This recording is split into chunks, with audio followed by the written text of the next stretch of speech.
पर्याय सफल कैसे होगी?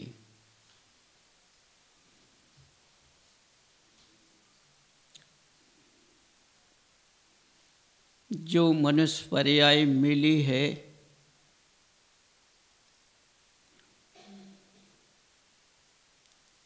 वो सफल कैसे होगी? देखो बंधु,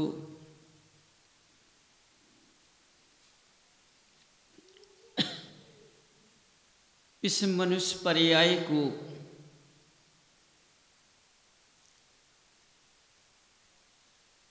आलस्य और लालच ने समाप्त कर दिया है।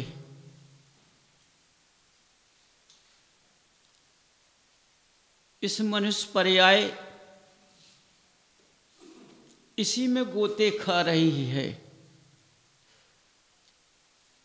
जब अच्छा समय आता है तो आलस्य आ जाता है, जब समय अच्छा आता है तो लालच आ जाता है।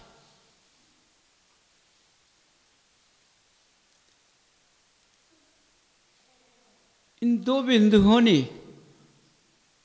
इस मनुष्य पर्याय को असफल कर दिया है।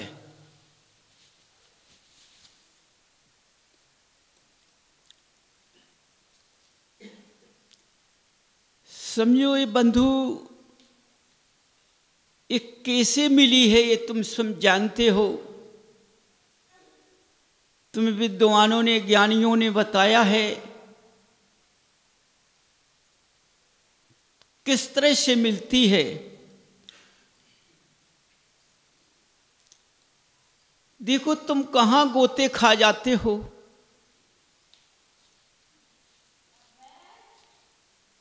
देखो आज तुम किस लालच में पड़े हुए हो, माया के अंधेरे में। हम इतना व्यापार करेंगे, इतने व्यापार खोलेंगे,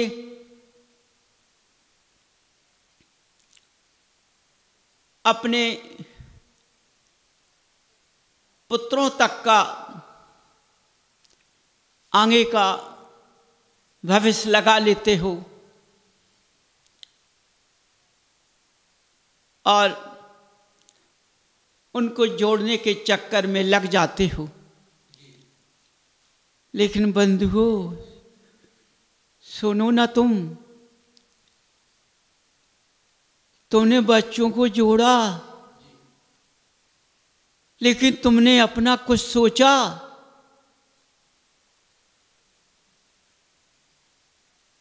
क्या सोचा अपना? यदि हम बच्चों को भरपूर करेंगे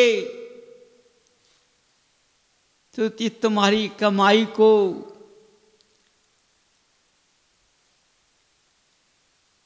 लुटा देंगी,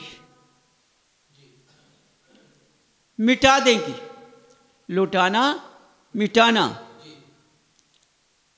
क्यों? जैसे बिना कमाई की दौलत मिल जाती है तो उस दौलत का, माने उस धन का कुछ महसूस नहीं होता है, ये कैसे कमाया है। और जिसने इस दौलत को कमा कर रखा है, आगे को छोड़ा है, वह मनुष्य इस पर्याय को छोड़कर उस पर्याय में गोते लगाता है। सुनना बंधुओं कि मैंने कमाई कैसे की। आज बच्चे मिटा रहे हैं या बना रहे हैं, इन्हें कोई एहसास नहीं है।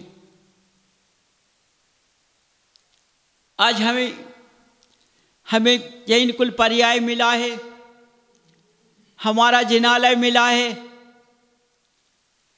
हम जिनालय नहीं जाते,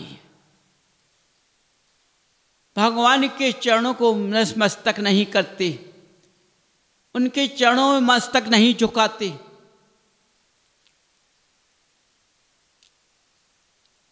दौलत के चक्कर में लगे रहते हैं।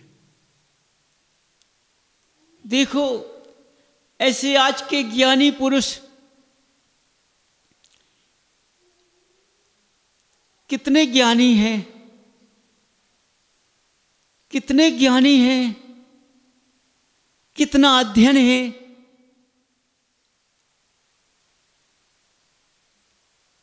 कितने शास्त्रों का ज्ञान है, कितना परिश्रम सह रहे हैं, लेकिन भूल कहाँ है इसका कोई पता नहीं। देखो इस पत्थर को सेक करके कितना ज्ञान कमाया, कितना ज्ञान का अंदर से पोषण किया, लेकिन अपने ज्ञान के अनुसार तुमने अपने जीवन को कहाँ लगा दिया। ज्ञानियों मेरी बड़ी विनय है, अपनी बुद्धि को सुलझाओ, अपने ज्ञान को जगाओ। जैसे गृहस्थ जीवन के बंधुओं ने अपने जीवन को लगा दिया, पर पुरुषों के अपने बच्चों के चक्कर में इस जीवन को डाल दिया खतरे में।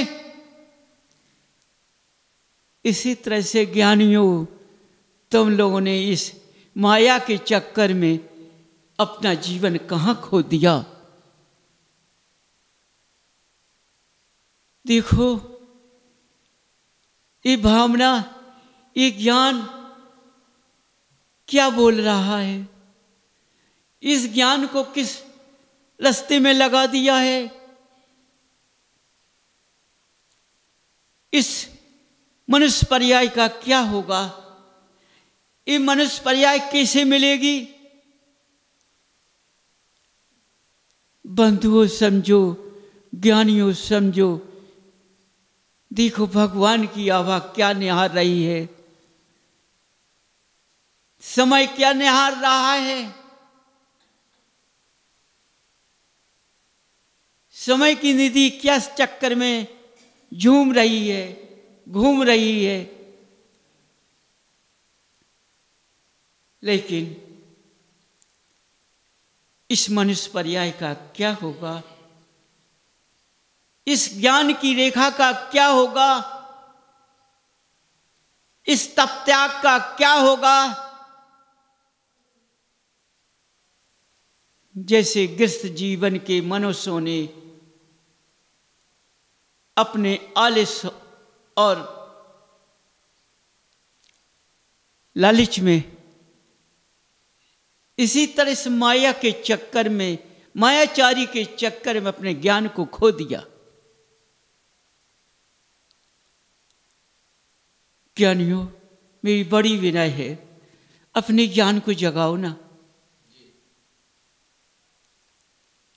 कहाँ ले जा रहे इस ज्ञान को। इतना ज्ञान होने के बाद तुम ही रास्ते में भटक जाओगे, ते बंधु गृहस्थ जीवन में भटक जाएंगी। देखो ये माया किसी के साथ नहीं जाना है। धर्म के अंकुर साथ जाते हैं, लेकिन माया के अंकुर साथ नहीं जाते हैं। समझो, देखो आया चला गया, रखा नहीं, आंखों से देखा है। कहां भूल गई, कहां धर्म चला गया।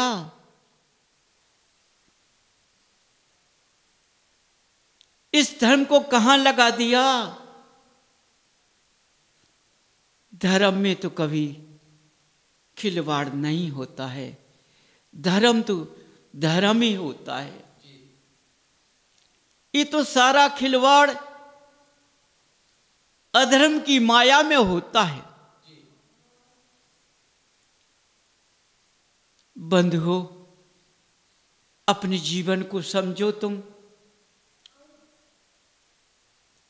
अपना जीवन का चक्र हर जीव रचा कर आता है।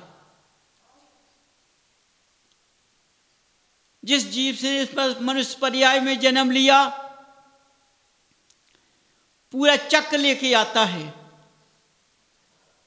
और तुम दूसरों के चक्र में अपना चक्र की खोज नहीं कर पाओगे तो किस चक्र में खोज करोगे? अपने चक्र में तो फंसो कुछ। समझो, ऐसे माया के अंधेरे में मत खो जाओ। इस मनुष्य पर्याय को तो देखो, जो जिनालय मेला है, इसमें देवादेव अरनदेव बैठे हुए हैं। अरे हम अपना समय निकाल करके अपने लिए तो कुछ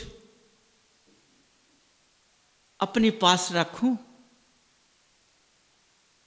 जो तुम रख रहे हो तुम्हारा नहीं है, जिसको तुम जोड़ रहे हो तुम्हारा नहीं है, जिसके लिए तुम रख रहे हो तुम्हारा नहीं है।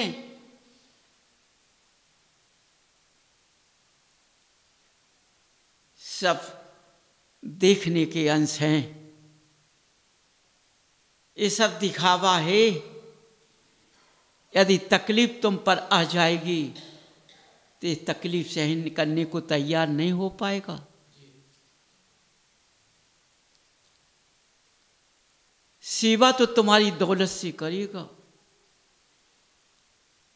और देखो तो, जिसे त्याग में धर्म मिलता है, वो बिना दौलत की सेवा मिल जाए तभी तो पुत्र की पहचान होती है। पुत्री की पहचान होती है। आज कौन से रास्ते पर जा रहे हो तुम लोग? अपना तुमको ध्यान ही नहीं है। अपने को स्वयं भूल गए हो। देखो, जैसे कांच के दर्पण में अपना चित्र देखते हो, दर्पण चटक जाता है तो चित्र भी चटक जाता है। समझिए, इस चित्र का कोई भरोसा नहीं, कब चला जाए।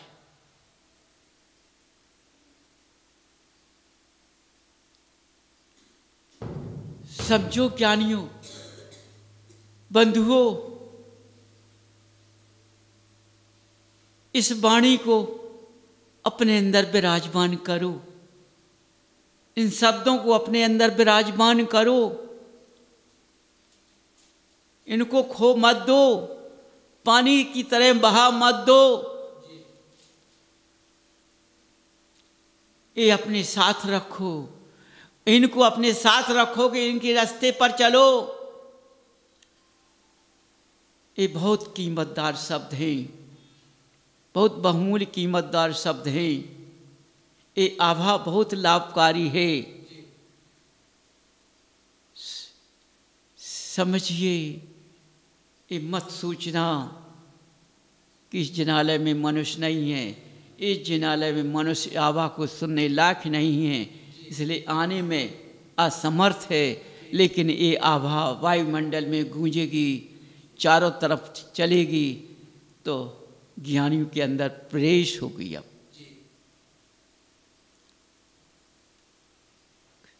समझिए, जिससे कि गृहस्थ का मनुष्य अपने रास्ते पर लग जाए।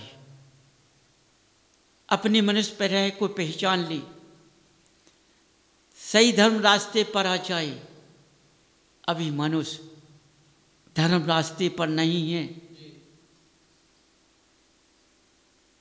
सही रास्ते पर नहीं है। अभी अपने धर्म को मनौती के अनुसार मानता है। यदि पूजन भी करता है, भक्ति भी करता है, विधान भी करता है, तो कुछ कार्य संपन्न हो जाते हैं, उससे करता है।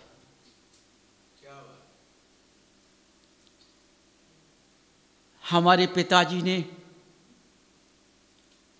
बोला था ऐसा होना चाहिए, वह हमारा काम पूरा हो गया है, इसलिए वह हमें कार्य करना है। देखो धर्म मनौती में चला गया है, जबकि धर्म मनौती में नहीं होता है। इस धर्म कैसे मिल पाएगा तुम्हें? इसका स्वरूप नहीं मिल पाएगा, इसका रूप नहीं मिल पाएगा।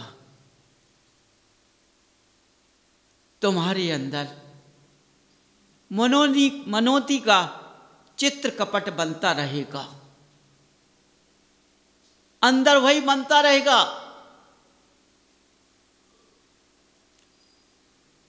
बंधुओं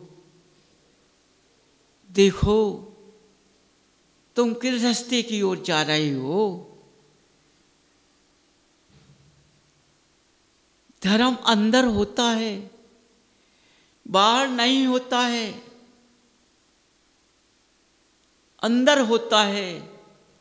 जहां अंदर होता है धर्म, तो बाहर का धर्म कार्य नहीं कर पाता है। ये जितनी मनौतियां हैं, ये अंदर के धर्म को काट नहीं पाती हैं।